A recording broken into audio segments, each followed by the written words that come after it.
Even though I just said that I wasn't going to do reviews for a while, here is my review of Kirby Planet Robobot for the Nintendo 3DS.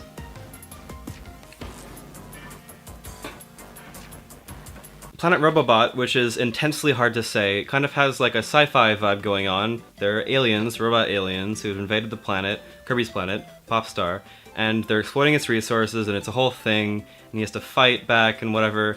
And I was worried about a couple things before the game released. I was worried about the theme. I thought that it would be boring, and I was worried about the mechanic, the main mechanic of the Robobot suit, because I thought it would be boring. And neither of them were boring, and they both worked really well. The game visually was a lot more interesting than the kind of like steely gray box corridors I was imagining for some reason. And the world themes are just twists on regular Kirby world themes. Like there's a grass level where the trees are plated in metal, and there are pipes and scaffolding, and the water level is like a harbor, kind of. And it's industrialization. It's like terraforming of the planet, which is cool to look at.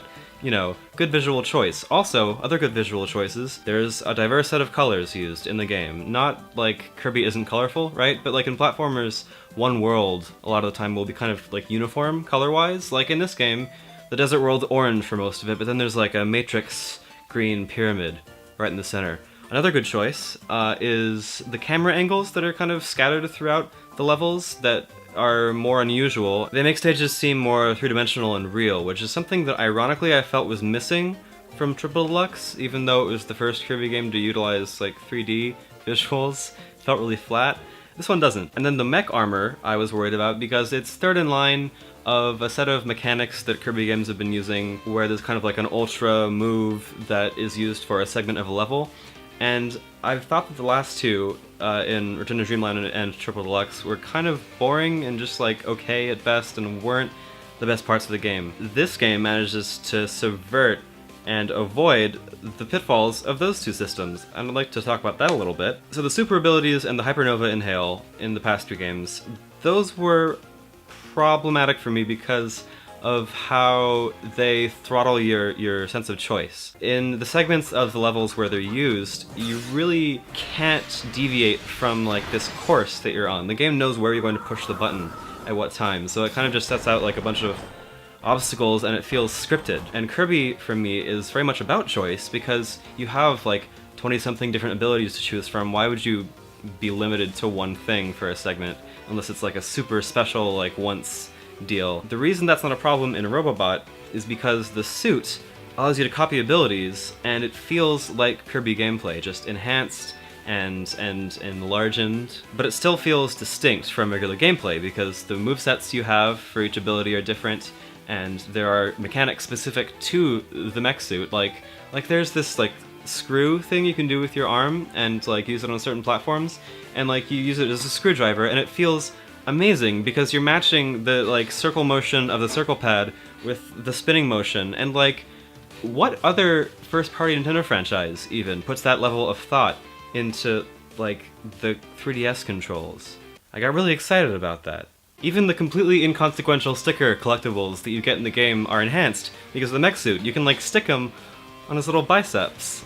It's so nice. Some of them are really, really good. The mech was my favorite part of the game, which surprised me, and I spent a lot of time trying to figure out why it felt so good to experiment with the abilities and to just roam around in the suit, and it hit me eventually that it feels a lot like the animal partners from Kirby's Dream Land 2 and Kirby's Dream Land 3. Now for me that's kind of a big thing because for years I've wanted a game that combines that style of gameplay from those games with the animal partners and like mixing abilities and stuff with the more Superstar-esque style that they've been using recently and going off of.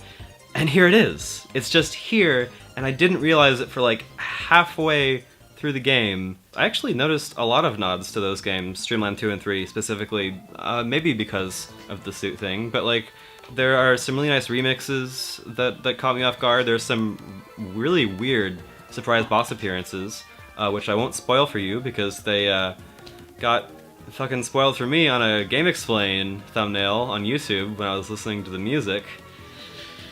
And I really like that. You get a sense with Kirby games that like HAL Labs remembers every game that it's ever put out. And that's not something you can say with a lot of franchises. Since the second game, literally, it's been paying tribute to its past. It's a kind of sentimentality that fits in really well with the tone of the games, and I'm so glad to see that that's still a thing. So the robot stuff is good, there's a good balance of new and old, but like if all of the good things I had to say about this game were based on my low expectations, that would be kind of bad. So here are some things that I didn't see coming that I liked. I noticed a keen attention to detail in this game, more so than I've seen in Kirby before, be it aesthetically with like architecture in the background of one stage that appears later in another stage, or even mechanically. Like, okay, quick example. There's a level in the first world where there are lasers that shoot at you, and if you get the Archer ability, you can duck to camouflage yourself, and they turn off because they don't see you, and you can just sneak by like you're in a stealth game. Like what percentage of players is actually going to experience that?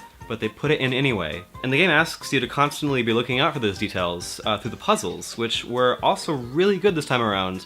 You know, some of them. Especially the ones that used the mech suit. Like, I really found myself needing to understand the full extent of every given ability in the game, and I found myself having to rethink level geometry more than once, which for Kirby, again, is saying kind of a lot. And I was also really pleased with the set of new abilities that the game introduces. There are only 3, which is not a lot, but they're all pretty substantial, and they change the way the game is played. Poison, in particular, stands out to me. It feels like it's from a different genre. Like, you're setting up poison traps around a boss arena and watching it do chip damage to the enemy instead of, like, directly attacking, and I couldn't even figure out how to use it for half the game.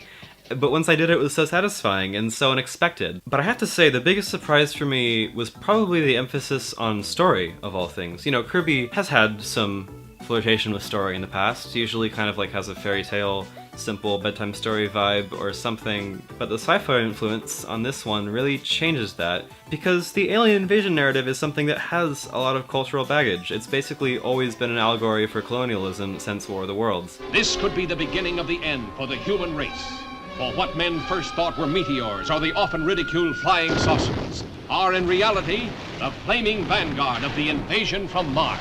And that's something I didn't expect the game to touch on, and it totally does. And it's wild. You can see industrialization happening in the levels. You can see regular Kirby enemies getting like biological enhancements. You can see the bad guys introducing technology like automobiles. You can see cities and casinos springing up overnight, and the whole thing becoming kind of like a capitalist hellscape. And in story cutscenes, it gets even more explicit once they're introduced. The bad guys, the Haltman Works Company, they're the alien robots, they use really blatant colonialist language to describe like the Dreamland natives. They call them savages, and they justify their invasion by claiming that the people of Popstar are too lazy and stupid to like properly use the resources at their disposal, which is a real concept that was used to justify like the European invasion of the Americas. What is this doing in a Kirby game? And why am I so into it? Like, Kirby has gotten kind of weirdly self-serious before, and I've always been like kind of morbidly fascinated with that. I get kind of like the same visceral thrill now when something fucked up happens in Kirby that I got like when I was 9. It's just that now I'm old enough to see how like silly and ridiculous and out of place it is, and I love it so much more for that. And then there are some other story details that make it seem like they're trying to connect some of the games, strangely enough. Like the Metal Guardian mini-bosses that the Haltman Works Company uses in the final worlds. Like, that's the same as the boss from Return to Dreamland that was on an alien planet. Like, did they go there? Did they go there and invade already? Or is this like a standard model that's used across this universe? And then the nature of the final boss, paired with some post-game dialogue from Return to Dreamland, makes it seem like a lot of the weird stuff in the Kirby games comes from ancient civilizations that were really technologically advanced. That's weird. Is there like a super sophisticated space opera happening just off screen at all times? Are there civilizations having exchanges and wars and things, and like no one on Popstar knows or cares? Because that would be so ideal for me. I don't know, it's just so reassuring to know that someone on the Kirby team is this passionate about like Kirby lore. It's really a blessing. Just so like everyone knows, there's no teleprompter right there.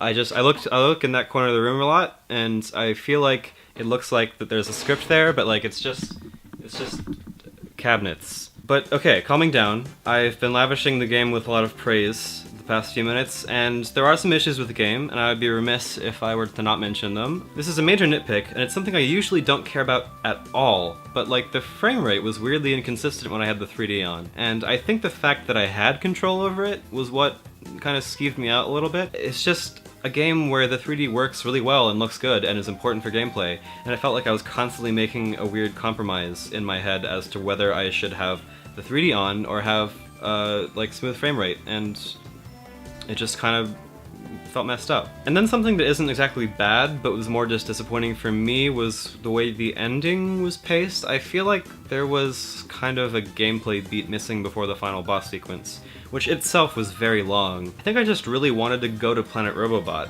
you know, because it's in the title, although I'm not sure if it exists because the Haltman Works company seems kind of nomadic. I just was really spoiled by the like false climax in Return to Dreamland where you go to a different planet and there's 2 more worlds, and I thought this would be a great place for something like that, and there was nothing, and then the game was over, and it caught me off guard. But my one actual legitimate criticism of this game is the boss lineup. It repeats itself just a couple times too often for me. A set of diverse bosses, that's like one of my priorities in a Kirby game. But this game recycles bosses a whole lot. Sometimes they'll put twists on bosses from older games, which works pretty well a lot of the time. Sometimes they'll just lift bosses from like a couple games ago and plop them in, which can work if tastefully done.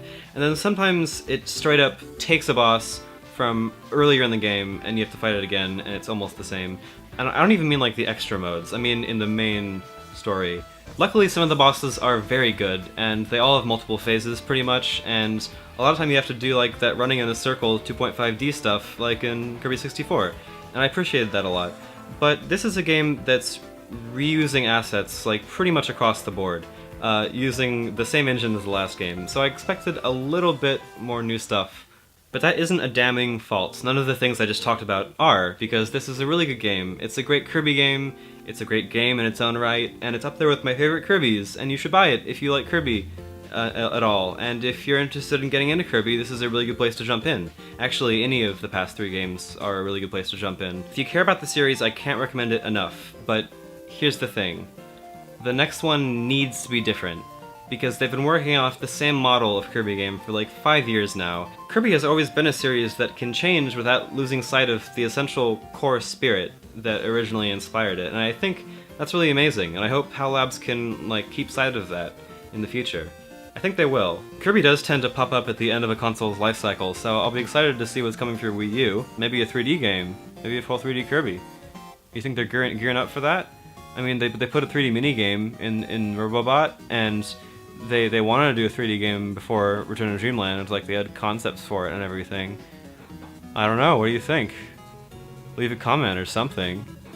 If you leave a comment, don't make it about that. You should follow me on Twitter though.